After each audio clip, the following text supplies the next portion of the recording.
Hi, Michelle. Hey, Jesse. Was Was that a trumpet? Were you heralding? It wasn't heralding as much as it was smooth jazz. Oh. That's not jazz, is it? That's No, like it's like a trumpet having a seizure. Hi, everyone. Welcome to the very first talkback for episodes 1 and 2 of Good Game. It's finally out. So excited. Yes! A lot of work went into this, but now you get to see it. And so it exists, and episode 1 is for free on the Game Grumps channel, and episode 2 is YouTube Red. But if you can't get Red, there are other ways to get the show. We'll talk about it, because I think that's a question we have. It is, yes. But you can. There are ways.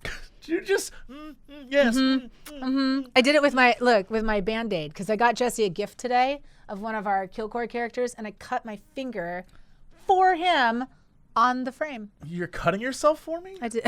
That's too much. I'm not okay with this relationship anymore. It's got real crazy. That is your therapist on the line right now. Ding! Michelle, you've gone too far. Sorry. Okay, so we have a bunch of questions from you, the community, and fans of Good Game that want to know about the show and about the process of creating it and about the team involved. Torg, T-O-R-G, exclamation. Oh. Torg wants to know, well, I liked episode 1. Are they all out, or am I going to have to wait? Well, the first episode's free. The second episode is available right now. And the rest of the episodes will come out once a week, every Wednesday through September. Yep. And so if you get YouTube Red, you can watch all of that, plus YouTube commercial free. Yes, which is actually a really awesome thing. Yeah. Plus, you get access to all the Google Music and all that stuff that you want. So, and I know a lot of people are like, well, if I don't watch ads on YouTube, how do I support creators? YouTube takes the amount of time you watch someone into consideration, and then the amount of money you pay goes to that creator. So it's like if you only watch 2 people, Michelle and I, and you watched me 99% of the time, and Michelle 1%, I would get 99% of your monthly payment to YouTube Red. That's how it works. It's harsh. I agree. Fair. But fair. Yes, but fair. And if you don't have YouTube Red in your country, you can buy individual episodes off of YouTube or Google Play. I think they're slightly more expensive, but at least you can see them. What was it's not like our fault. 187 pounds or something? I don't remember how much it was. I think it was it 187? I think it was $1.87. Yeah. But I just remember the numbers. I don't remember where the decimal point was. Yeah, that was always my problem in school. I never figured that stuff out. You were history, not math. Yeah, math. Who even uses math? Oh, God. Question 2 from Helen. Whoa. How did you choose the cast? Gosh, we had a casting director. Let's start with first the Game Grumps. Yes. Let's start with the Game Grumps first. That was I want to say the easiest difficult choice we ever had. Because in creating the show, because it's on YouTube, it had to be we need to find big YouTubers who will be a part of the show, who not only represent the gaming community well, but also we love and can tolerate. Right. And in the beginning, when we first wrote our treatments, we didn't conceive this at first to be for YouTube Red. That wasn't one of we just didn't think about it for YouTube Red. So when we did find a partner in YouTube Red, which was amazing, they were like, okay, we got to have some YouTubers.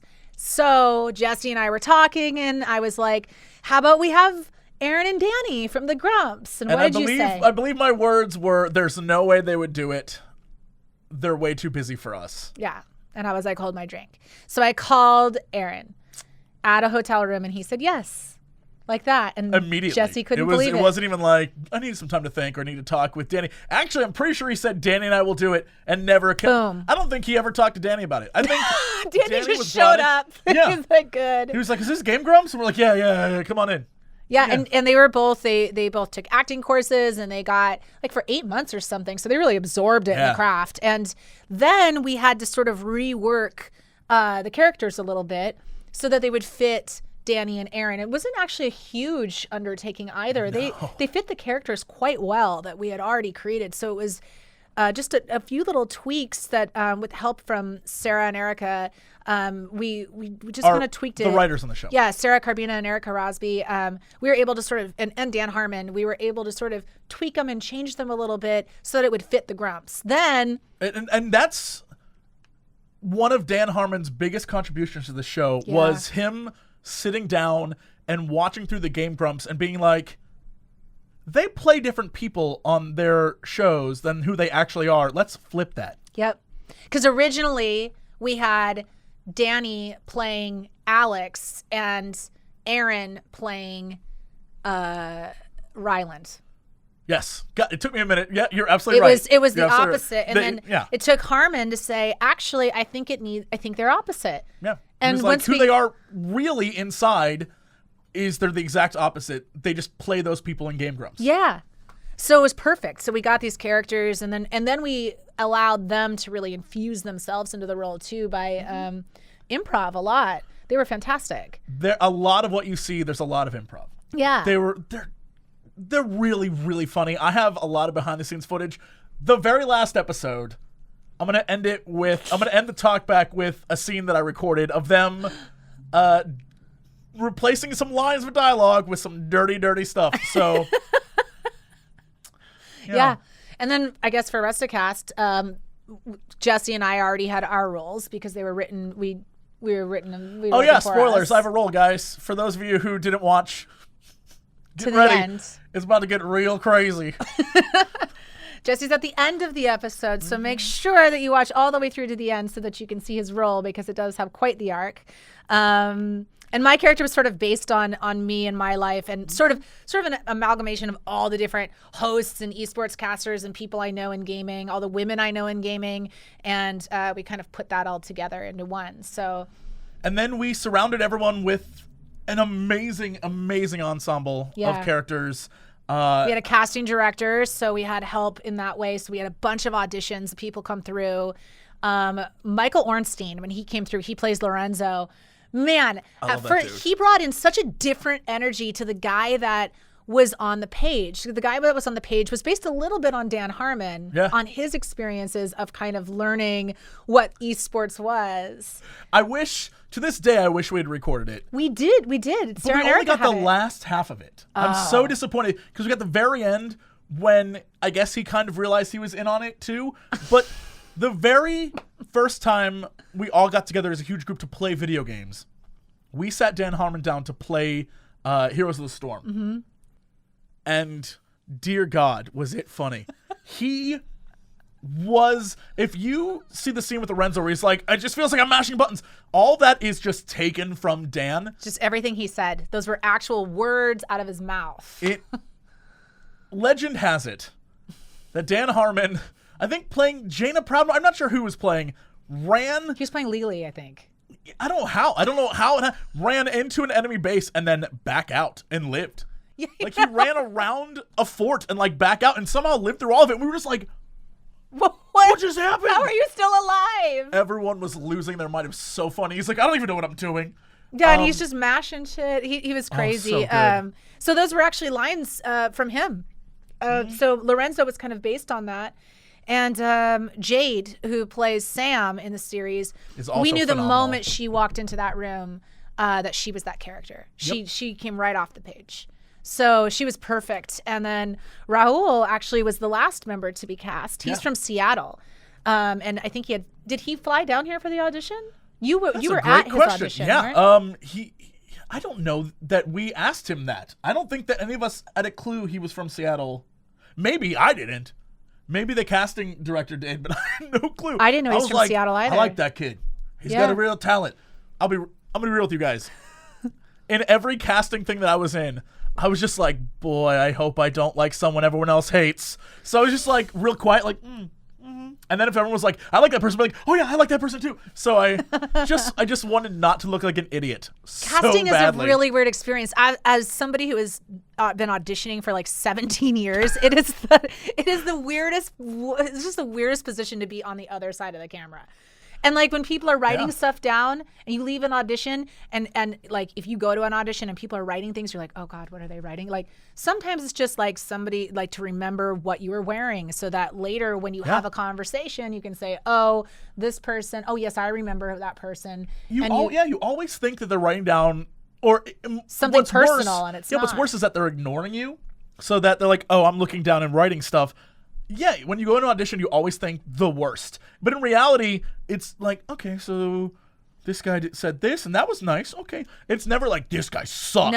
No one ever wrote stuff like that down. No, it was always like this guy did this good. Or sometimes you'd say this person's great, but maybe for a different role.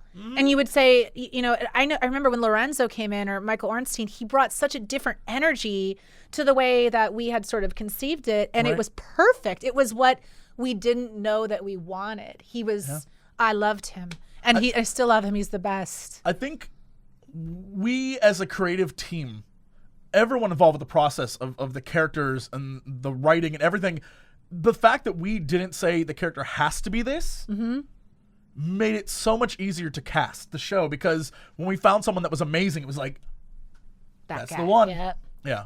And so that it really helped. And even all the different supporting characters that you'll meet along the way are phenomenal. Hop Pop 201 wants to know, how did you decide what character everyone plays in this show? I especially can't wait to see what happens with your character. Ooh. How do we decide? I'm playing someone else who I'll let you decide who I am. Yeah, somebody who is a game developer who made a lot of money on a game and bought a big house. Could be anyone. Could be anybody. Could be anyone. And everyone else is playing the characters that we just sort of at the beginning were like, this is, you know, you're playing an amalgamation of yourself and other what is the word? Hosts? eSports hosts. Yeah. Yeah. But also commentators. And gaming hosts in general. I mean, the first scene in episode 1 is just a person, she has a gaming show. I've had a million of these shows. Not a million, but maybe like 30 million of them. I've probably had like 30 She of these shows. Every hour of the day. Doesn't stop. I've had so many of these shows. I just remember like being like, it was funny. Because it was about maybe 2 weeks into filming that we did that scene. And I got on set, and I remember I read it, and Danny, the director, he just looked at me, he goes, oh, you've done this before. Like it was just this rattle of, because there's a certain cadence and a rattle that you give with just hosting. Announcing, yeah. Also, when it comes to all the other characters, we, like we were saying, we sort of left it open to whoever really does the best with the audition. But at the end of the day, when you have a character like Sam, and who has to be a certain, like, we want this person to be a certain way. We want a female character who comes from the world of sports, who jumps into esports and has that experience, and she plays single player sports. She has that like double layer where she is still trying to understand playing with other people, and at the same time trying to understand esports as equally competitive on the same level. Yeah, because she's totally used to being a hard-ass competitor and a try-hard. I mean, she's been doing this for a long time. In fact, she's even wanting to go to the Olympics, and most tennis players, they don't give a shit about the Olympics. They want to go to one of the Opens. Right. So Sam's compass on what she wants to do is even a little bit off. She just knows she wants to succeed. Right. And when Jay came in, we knew immediately, like, she has that character. This is who is Sam. She immediately had that. And so that was an easy, we were like, she's the one. And then we needed our little troublemaker, our Cartman. And it was just that was so much fun to just cast an asshole. Just a little 16-year-old shit. Just a little ass. No offense to the 16-year-old shits out there. But I mean, we wanted to do you justice. Don't leave a comment. We love you. But that's like, I mean, that is an archetype that we have to honor. And we have to honor it correctly to say, like, Right. you're going to say the worst things possible. And the funny thing was Rahul, the actor, Rahul Aburi, that plays the character. Such a nice child. He's so funny. We corrupted that poor kid. He was up late, like, reading Urban Dictionary, being like, do you guys know what cuck is? We're like, oh, God. We do, yes. We're very familiar with it. We know. Yeah, so he learned a lot of phrases, which I'm sure he took back to Seattle. Yes. Yeah. Lance Carter says, any plans to produce more shows, YouTube Red or otherwise? Oh, well, of course. Yeah, of course. Of course, that's the plan. Obviously. I'll produce anything. I also want to produce games. Guys, you know my game. I want to make the best dating sim in the world. But like erotic dating sim, not like... Not like Shark Sim? Didn't you just do shark dating where you screwed a shark? I did. Was not okay with it. No? No. Sharks, godless killing machines, even when you're trying to bang them. Even when it's sexy? Oh, sharks are always sexy. But what I'm saying is they're deadly. Deadly and sexy. That's why I fear and love them. Okay. Star Sugar, an incredibly good name. That is a good name. How long did it all take start to finish? Oh, damn. 2.5 years for me. Yeah. Yeah. I'd been pitching it around for a little while and was not, people kept telling me, no, it's not the right time. It's too inside baseball. People don't know what eSports is. And I had a huge barrier of convincing people that this was the right comedy for right now.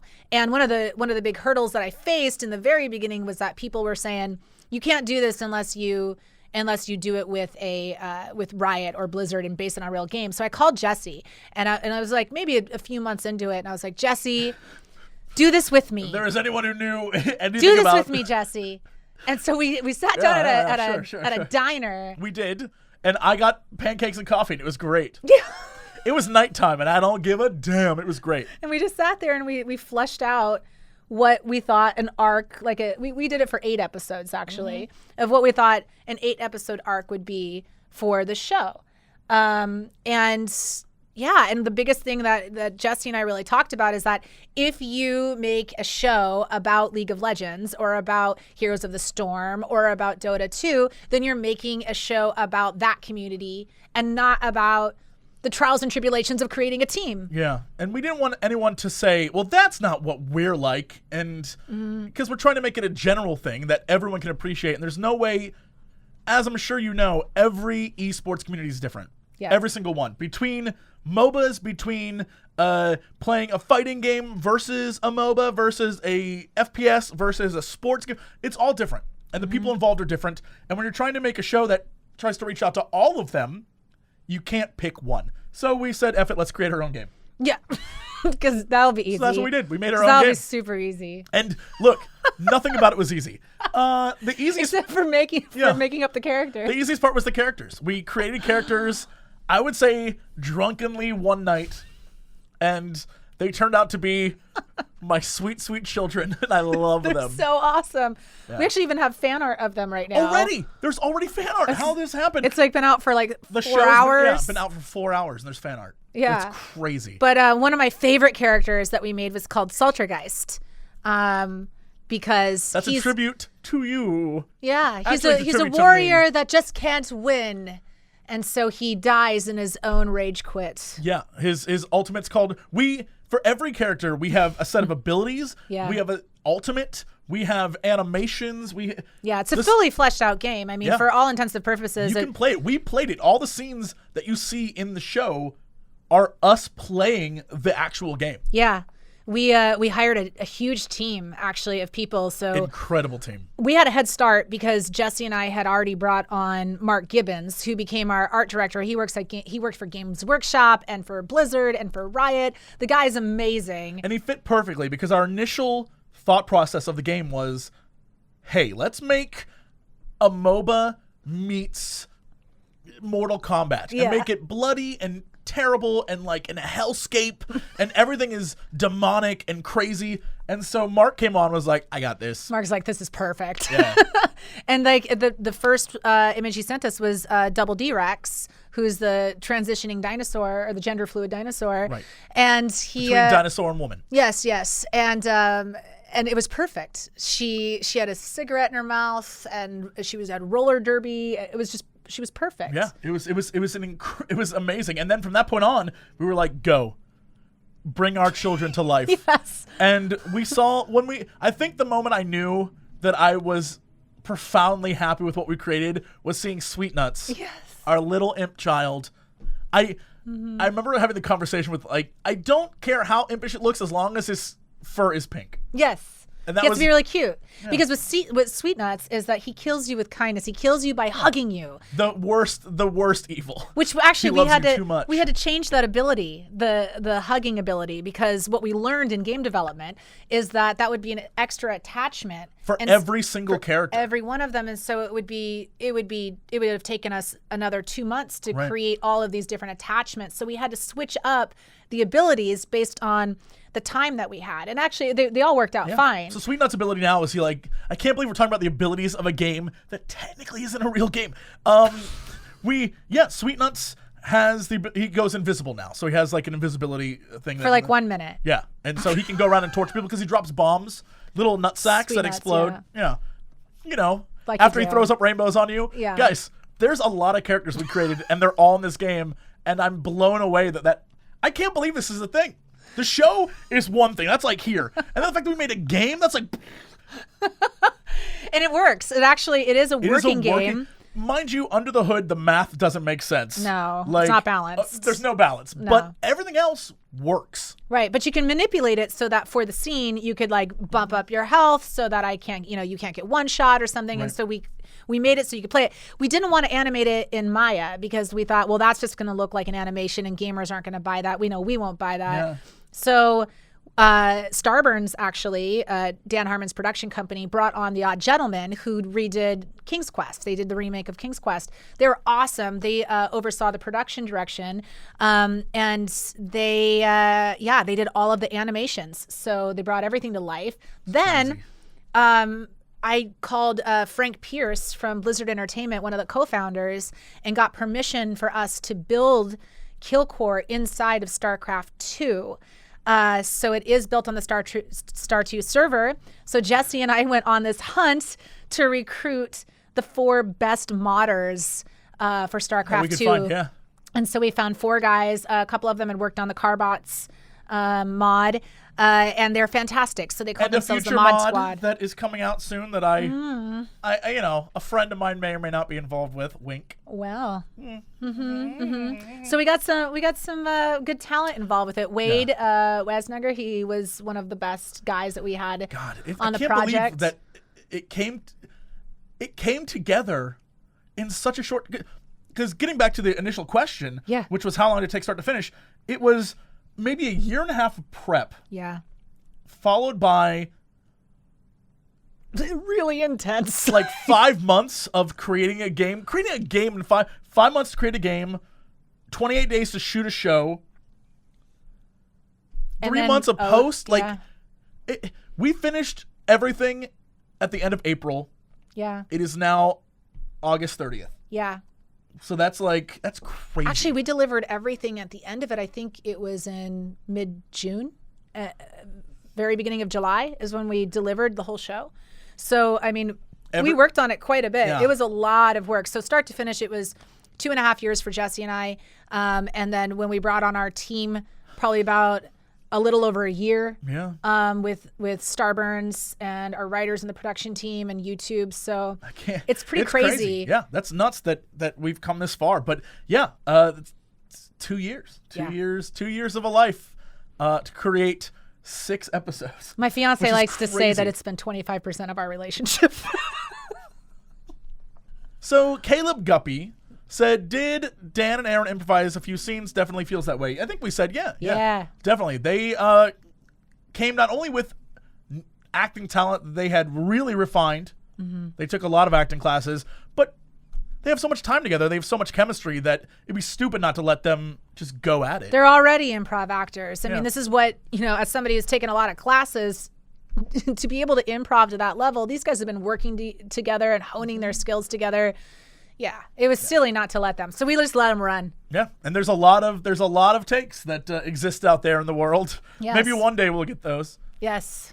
Daniel Koji Haratani, love that name. Hey, sorry this has been answered somewhere else already, but how come you guys didn't use an actual MOBA instead of the one you just made up? We just answered that. Yes. You know what, Daniel? It was answered already. Okay. But good question. Yeah. We like the question. But thank you. Yeah. Thank you for watching. Moon's Deity says, we know you had run an esports team for a while, and you've lots of behind-the-scenes unpleasant experience to talk about. How much input of those into GG? I think at the end of the day, when we sat down with Sarah and Erica, it was just like dumping stories. Yeah. Just like, here's something that happened. Here's another thing that happened. And everything that, trust me, everything that doesn't get used now will be used in the future in some way, or is a version of that. Yeah. So there's a lot of times where things that happen in real life are too crazy to put in a show. Yeah.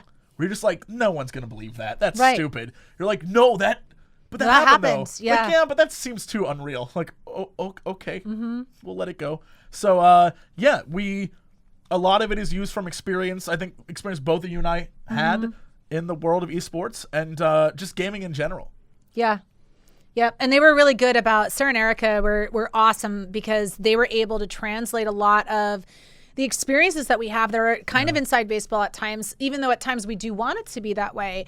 They were able to translate that to a mainstream audience because they're not the kind of gamers that we are, you know? So they were able to say, okay, how do we kind of morph this? And so during our writers meetings, we would sit and talk and go over how we thought would be the best way to present the story. Yeah. And I think what's great and what really, really worked is that they have a foundation of gaming. Like, they get the community and they get the world, but aren't like the crazy people we are.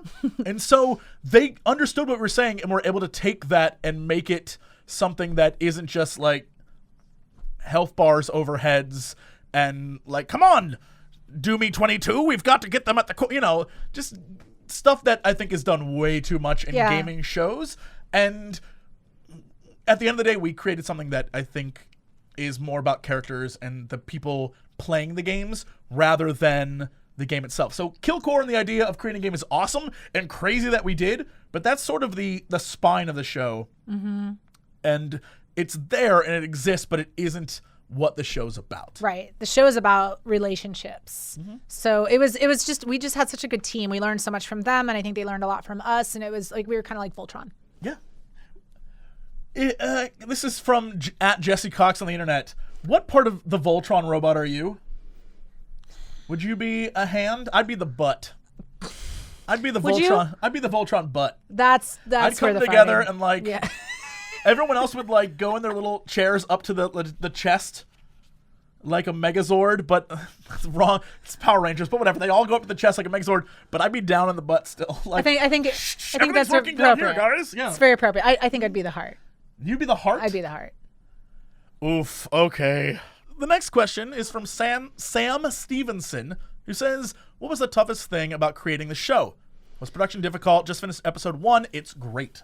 Oh, thank you. Yeah, thank you. I'm glad you liked it. Oh, God. What was the toughest thing? I'll be honest.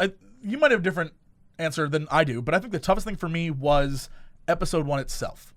For those of you who watched episode 2, and we have some episode 2 questions here, but for those of you who watched episode 2, I think the tone and pacing is a lot different than the first episode. Because the first episode had to establish all the characters, establish the game world, establish the stakes, establish all sorts of things in 24 minutes. Pilots are tough. And do it in a way that is the free version on the Game Grumps channel that gives everyone all the information they need of the show before they click, I want to subscribe to YouTube Red. Right. Which I can't even tell you how many versions of that, like how many edits of that first episode, and just to make so many.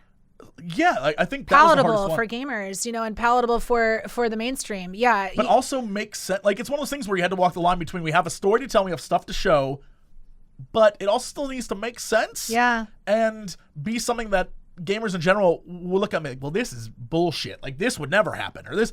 And I think that's the process we had through the entire show. Yeah. But it was one where we had to really hyper focus on the first episode because Episode 2, as I'm sure those of you who've seen it, is like its own little contained story. And I think every episode is another little like esportsy talk, right? Like episode 2 is about the team coming together, but also about the idea of like trash talking and salt and just being, trolls.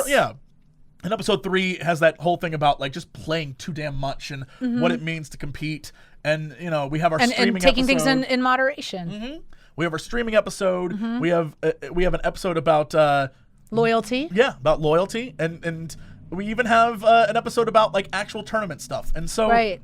And actually, when you're bringing it up for episode 1, one of the very early talks that we had discussions was about at what level are they starting? Right. And Jesse and I were really big proponents of they don't have sponsors, they don't have money, they don't have anything, they don't even have experience. They start on the Jesse level of esports team where it's like, I don't know what the hell I'm doing, and I feel like I can make this work. Spoiler, I couldn't. It's hard. Yeah, it's tough. Because a lot of teams, they strive to be purchased and absorbed by bigger orgs. And that's what they want. So for this, we were getting a lot of discussion about, well, should it be a bigger tournament? Should they be at regionals right now? And it's like, no, they should be playing at a charity tournament, because that's kind of where anybody would start. Yeah, that's one of my favorite parts of the first episode is them actively trying to get in big tournaments and them being rejected, just flat out rejected, where they have to pay $5,000 to enter a charity tournament, which I think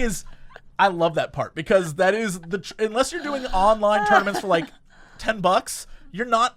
At the start, you're not doing anything important. No. You're just trying to get people to notice who you are. And even then, nobody cares. No. And so I love the fact that that's sort of... It's a big thing. The montage is them spending money. Yeah, Lorenzo's money. Yeah, not getting better. The montage is them just spending someone else's money. Which is how it is when you're starting an esports team. You're just spending money in order to make it. So. Which is why most esports teams are multi-game, multi-genre, because in order to get into something new, they have to throw money at it, and they take that money from other things. And if you're starting a new organization from the ground up, it's you're so just hard. You're burning through money.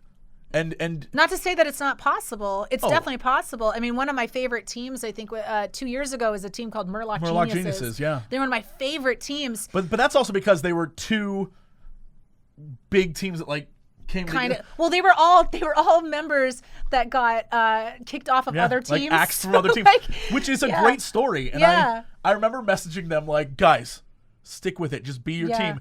Don't sell out. Don't sell. But they did. They came to Astral Authority. And there's fantastic still.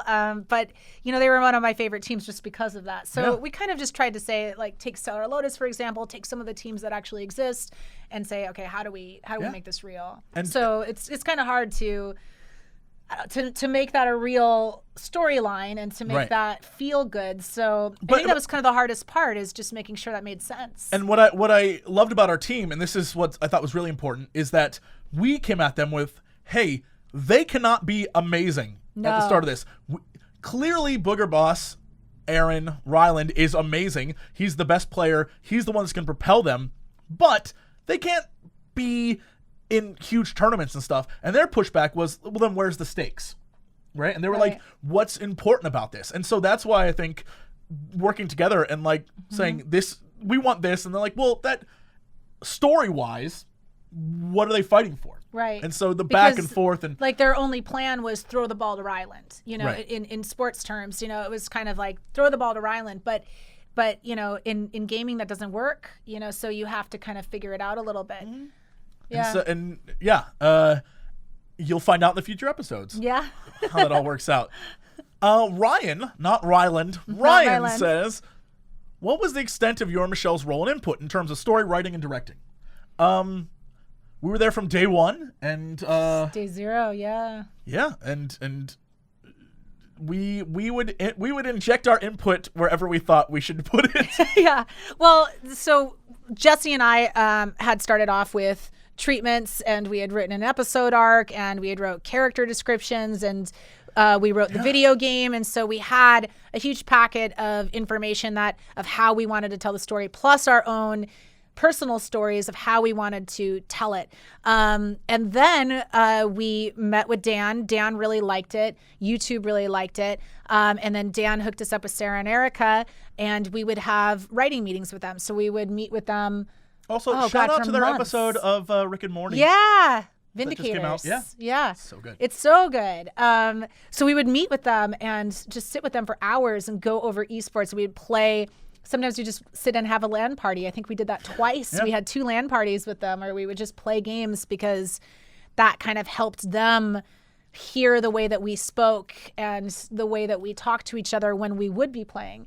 So it was really cool. Oh God, I think one of our biggest concerns going in was like, please let's not have a thing of dialogue that's like, shut up, noob. Yes. I was like, if I hear the word noob, I'm going to lose my damn mind. Like, I don't want us to be the tropes that every other esports show is. That's right. I don't want that. Or that. Gaming show, exactly. Yeah, gaming show in general, yeah. It's just, so like we would work with them to say, okay, here's what we have. They would change it, come back and say, okay, this is what we have. And then we would approve scripts. We would sit down with them, go through rewrites, go through everything with them. Then we we met with a lot of different directors. We had several meetings with directors. We would interview them. And finally, we settled on Danny Jelinek, who is one of the coolest guys. We're so lucky to have him. He came from the Channel 101 crowd. He's just so cool. Y'all need to know, the man loves his Easter eggs. There are plenty of Easter eggs in this show. I'm not saying Jar Jar Binks is in every episode. But guys, Jar Jar Binks is in every episode. Hidden somewhere. There's a Jar Jar Binks reference or it's in there. It's in there. Every single episode. If you can find them all, tweet at me. Tweet at me. They're all in there. There's one other too. Oh, Elysium.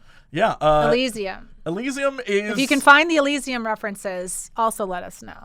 The man is it became an inside joke. On the They set, would try and fit Elysium jokes into episodes as well. I don't know if they made it into every single one. They didn't make it to all of them, but there are are a few. Yeah. On the set, when we were recording at the YouTube space in LA, if you tweet at the YouTube space, or not tweet, if you Instagram, they would post stuff up on this big board.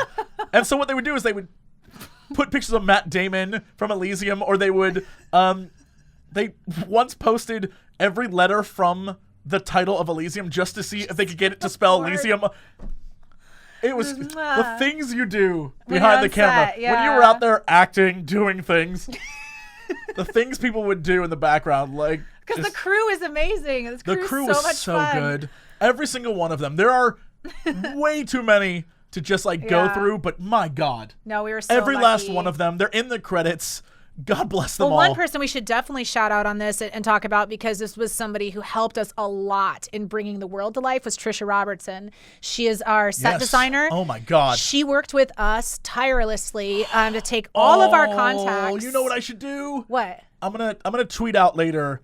I took photos of stuff in Danny and Aaron's apartment that will never be seen, but exist as part of the set, that I was like, no one's ever going to look around this corner. She's like, yeah, but it's part of the world. And I was like, I love you. She's so cool. I'm going to have to do that. She killed it. And she just, again, she watched documentaries on esports. She started going to esports tournaments because she wanted to know what she was getting into. Yeah. So she took, for instance, we were like, it would be really cool if we had, NVIDIA and DX Racer and Corsair and Razer and Soylent and Jinx and all of these brands that are sort of endemic to esports.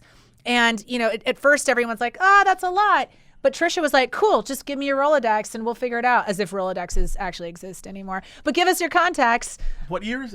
I don't know. Rolodex, I'm tired. It's been a long time. Yeah, all right, so you're like, here's all my contacts. Take this. And so she brilliantly spoke to NVIDIA, Chris Ray over at NVIDIA, and she said, I want to make a computer specifically for every single character. So every character has a computer that matches their personality. Yep. So my character Ash has this crazy rainbow. It actually even has a disco ball on the inside of it. A fucking disco ball. I don't think anyone ever sees that. I think it like if you Yeah. maybe notice it at the corner of your eye, you'll see something. But everything about it, yeah.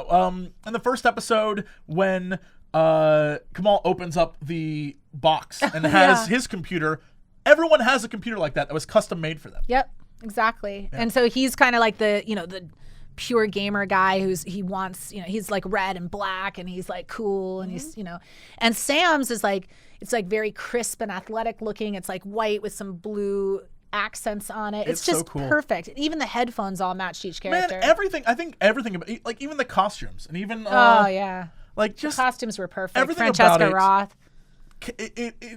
I'm so honored to work with like really talented people. Yeah. Coming from a place where zero talent exists, working with talented people is like you are talented. You guys, but not for like good stuff, for like being an idiot. I'm talented at being an idiot. But like working with people who actually have skill and craft, and you're like, my God. Yeah. Like you are impressive. Yeah. No, they were really good. I mean, Francesca cared so much about the details of all of our costumes, and you'll see that when you watch the show. Like Ash's costume is always supposed to be a little bit like she's trying to be annoying to people. Like if she's not in her like journalist host outfits, she's trying to be obnoxious. Kamal is just being a cool kid, Ryland is just, he doesn't care what he dresses like. Yeah. He doesn't care at all. He's just putting on whatever was next to his bed. Alex cares maybe too much. I don't know what his outfits crack me up. His outfits are the best. A lot of the comments chick magnet. The chick magnet shirt in episode 2 is the best. All of his outfits, people are like, where did you come up with those? Francesca did it all. It's hilarious. Yeah. They're so good. Yeah, but they dove right in. So we didn't have any input on like directing per se, but we chose the director with our team. We picked a director that we felt comfortable that he could nail it. Like we'd have to be over his shoulder like, I don't know if that's the right choice.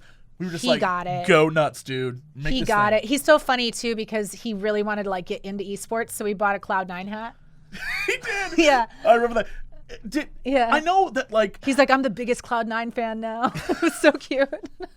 Yeah, everyone I think from the get-go jumped in headfirst into esports. Yeah, they did. Even if they were like, I don't know that I get it, we're in. They were committed to at least understanding it. Yeah. And respecting what it is and where we're coming from, so that we as creators didn't feel like we were constantly butting our heads against people who were like, well, I think like the Hollywood, right? When you think of the Hollywood, Jesus, now I'm the old one. Yeah. But the Hollywood. The Hollywood with your Rolodex. The Hollywood, that mentality of just like, well, we need like, where's a big boobed girl? And like, come on, put, all like, people understood that what we're trying to do is create something that there needs to be a sex scene. Yeah.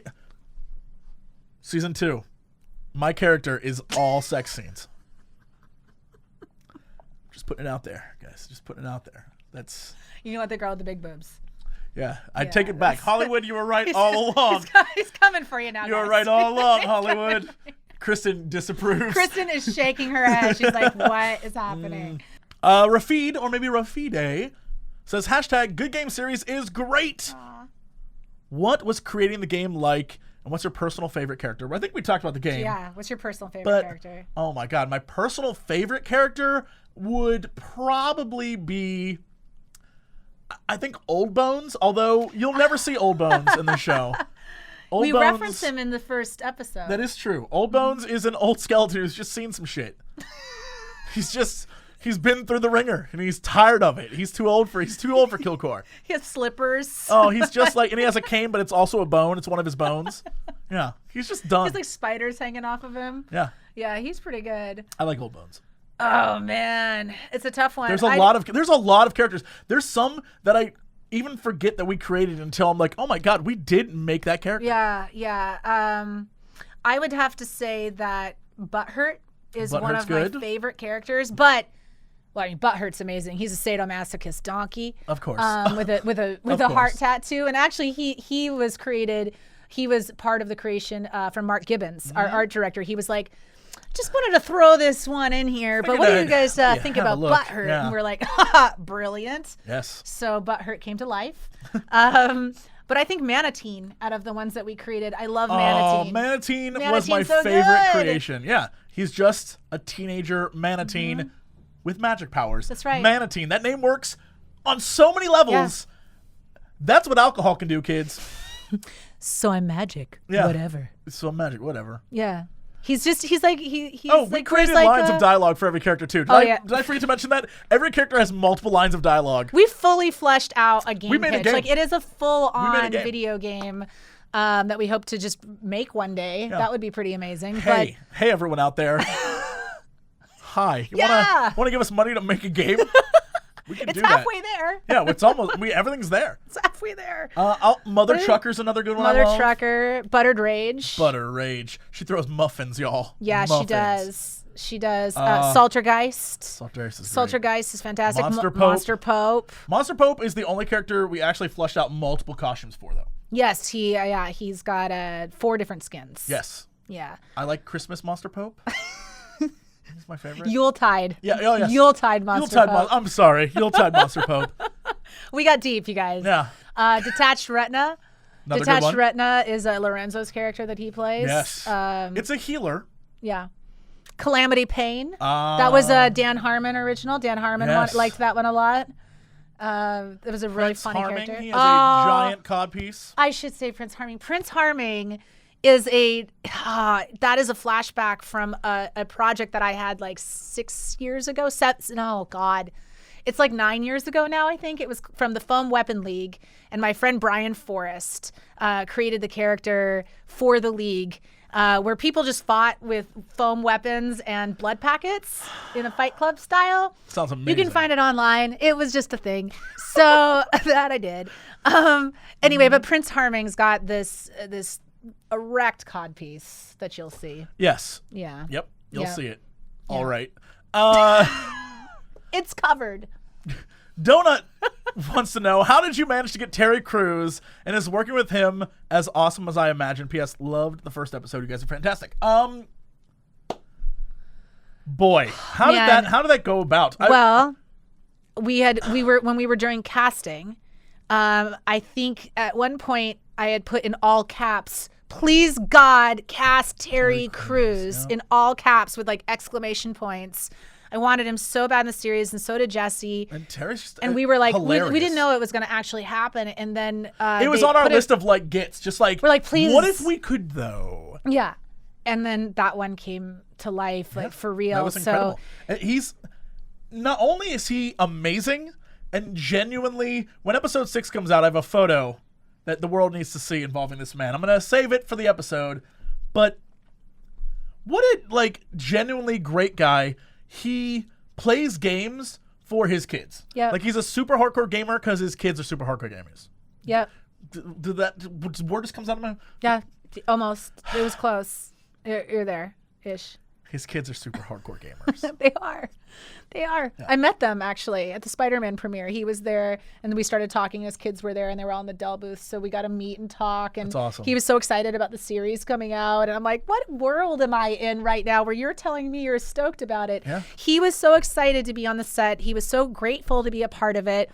Jesse and I ended up talking to him for a good, 30 minutes or something like that. He gave us this amazing like Hollywood talk. It was pep so talk cool. speech about just motivation, and you guys are doing something that hardly anyone ever gets to do, and that very few projects come to light, and just gave us just the coolest talk. And we're like, are we really listening to Terry Crews right now? He's our main caster for the show. Yeah, that's crazy. He's the main kill core caster. Yeah. So it was as cool as you think it is, and we still can't believe it happened. I think he's CGI. It's not really Terry Crews. It's part of the kill core budget. There's a picture of you and I, and actually we had teased it online a while ago, but there's a picture of the two of us where I just have my head like on Jesse's shoulder, and we're both just staring up. It's because we were watching Terry Crews. Yeah, I think it's on both our Instagram feeds. Yeah, we look so happy, and everyone was like, "You guys look really excited." I would be lying if I said it was because we were like that moment we were so proud of the show. We were just like, "That's Terry Crews." There was no other emotion but like, oh my God. President Dwayne Elizondo Herbert Mountain Dew Camacho. Did I say it wrong? I might have said it wrong. It doesn't matter. He would correct you. He'd message us. He'd leave a comment, and he'd be like, no, that's not what it is. Yeah. Yeah, he was fantastic. Yeah, and I'm honored to have him on the show. That was crazy. Really excited for hopefully we get a season 2 and we can build out his character even more. He was funny. He's so funny, and he improv too. The next question comes from a flying hobo, which is good name. Impressive. You said several times you've been waiting to make this show for ages. What gave you the initial idea, and what pushed you to do it?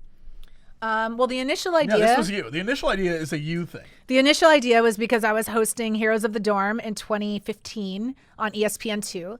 And I had done BlizzCon the year before and got really just immersed in esports. I had to learn everything about StarCraft, which is a game that I don't really play. A complicated game. Yeah, and I had to watch like the entire like championship series for it, and my brain was melting. I was like, "Go Jaedong!" Like that's all I know. Like I was so excited. It's a good horse to back.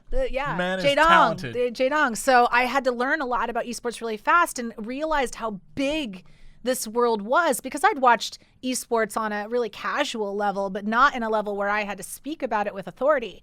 So when Blizzard asked me to do Heroes of the Dorm, I started to notice that there were all of these teams and players. They were all competing for college tuition for the rest of their college careers. So each one of these teams, they weren't the big orgs. They weren't like TSM and Cloud9. They were just kids at college trying to make it. So they were meeting each other on Reddit. They were meeting each other on Facebook, on Twitter, and they were trying to create a team so that they could win.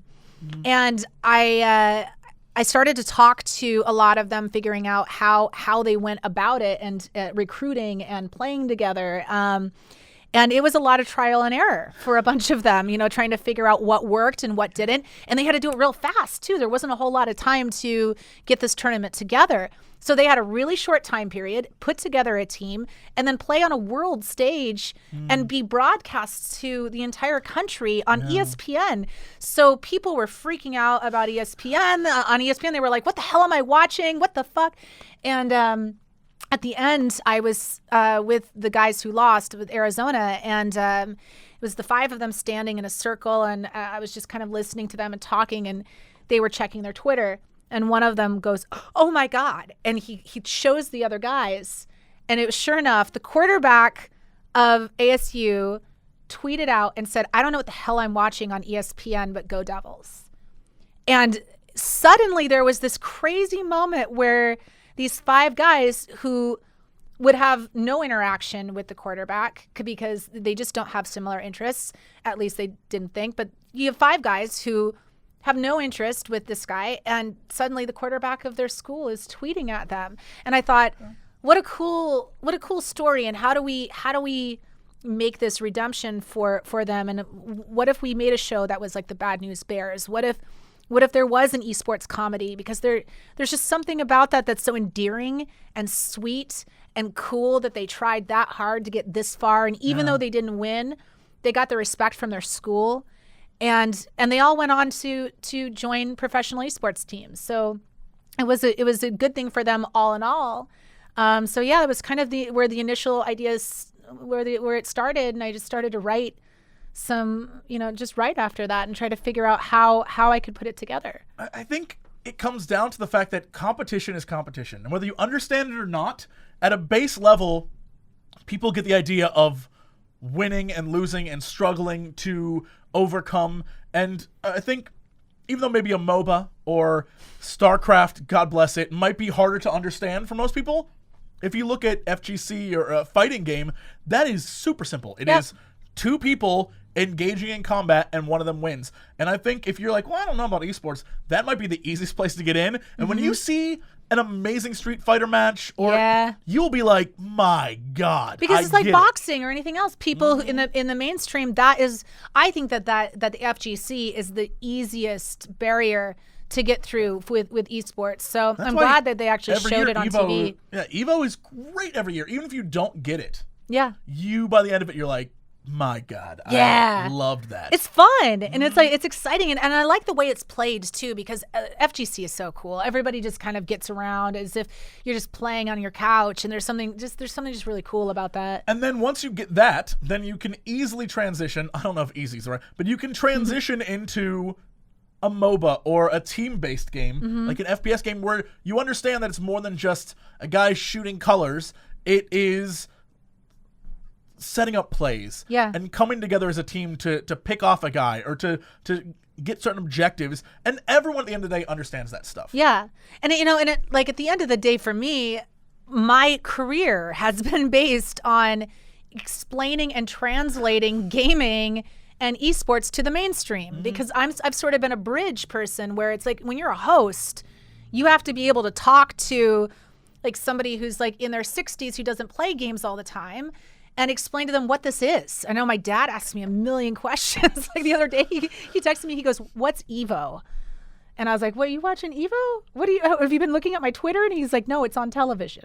So he started to watch it because he started to become aware, because we had been talking. And so I think that the show kind of, at its core is about being able to translate these worlds, and for you to know that good game is a term that's used across all sports and all competitions. So it's just kind of like the basis of it, and then we grew from there. The next question is from Melonball. Mahu Melonball. I'm not going to be able to Melonball. Why do I feel like there's more truth to the backstory of at Michele Morrow's character? Seems like something she'd really have to deal with. Yeah, I wonder. I'm more interested in the episode 2 and the later story arcs.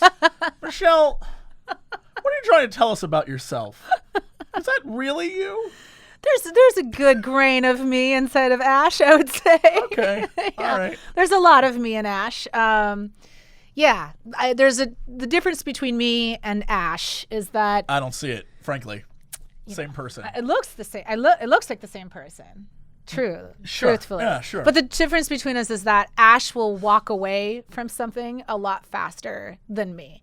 I am a glutton for punishment, and I will not.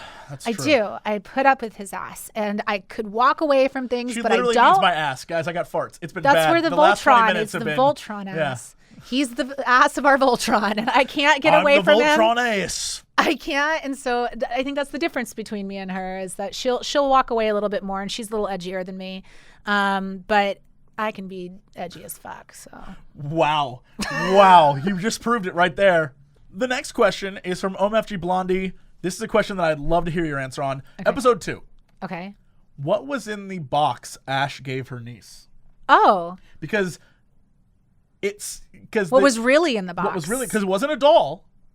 And you're like, oh no, there wasn't a Barbie in there. So what was really in the box? I want you to create that moment for us. What was really in the box? Oh, what was really in that box? I would say is probably just a bunch of shit that was laying around her apartment.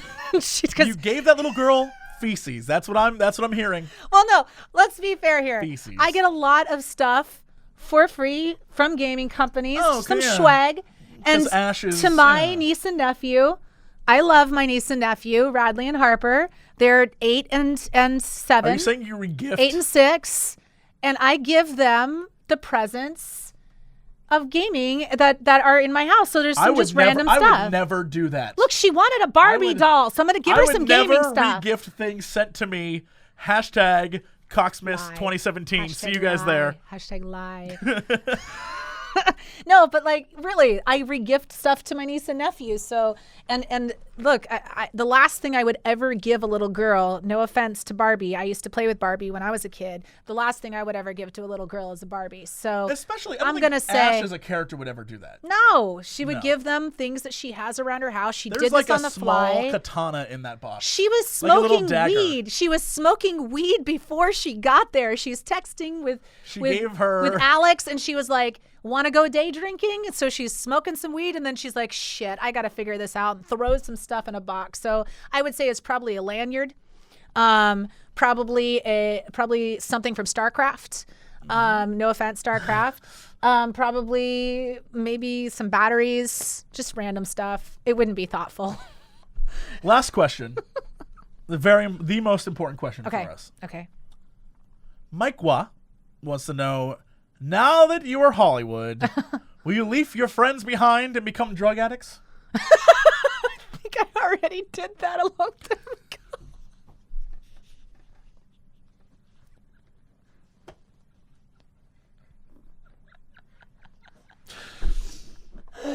No.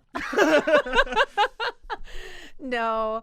But I mean, this is, I think, more of a question for Jesse, just because, well, I started out in Hollywood. I moved here to be an actress. That's true, Hollywood. Yeah, I moved here to be That's true, Hollywood. It's a little different. But, you know, for me, I kind of had to find the balance of Hollywood. And it's kind of like, Hollywood's a little bit like high school in that you have a certain amount of time to get to know people, to make friends, figure out who your friends are and who they aren't, who's just trying to climb, who's trying to actually create.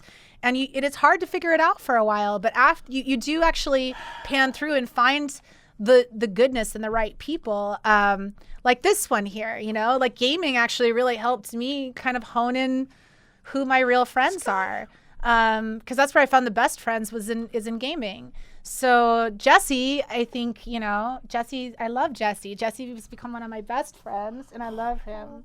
So I think the question is more for you now that you're Hollywood. Are you going to leave me?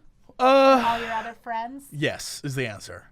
No, I too have surrounded myself. I work in an office with incredible people, and I've surrounded myself with some, I mean, even in YouTube, there's a lot of that as well. And so I've definitely chosen carefully who I'm friends with and who I really truly respect. With all that said, I eagerly await all of the young starlets who are looking to climb. I'm an executive producer now. I'm just saying, I can make it happen for you. If you just leave a comment below. Leave a comment below. I can make it happen for you. I've created a monster. Yep. You definitely... So thank you guys for watching this Top Back for the first 2 episodes. There will be another one next week for the Wednesday episode for episode 3. After you're done watching it, please, by all means, I'll tweet out and then comment below on that bad boy. And if you have questions for episode 2 still, let us know. We would love to answer those as they come in. So thank you so much. Thank you, Michelle, for joining me. Thanks for having me, Jesse. And we will see you next time. You know, where's the payoff? Bring the strippers and booze! We do occasionally talk about video games. Bring the strippers and booze! I don't have time for video games. Bring the strippers and booze! Oh, thank God, I don't need pants now. Hey, JC, what are you doing? Not much. Making a fortune. It's a professional broadcast. Yeah, now sing music. It's a professional broadcast. Bring the strippers and booze! It's a professional broadcast. I'm here to ask and answer one simple question. It's a professional broadcast. You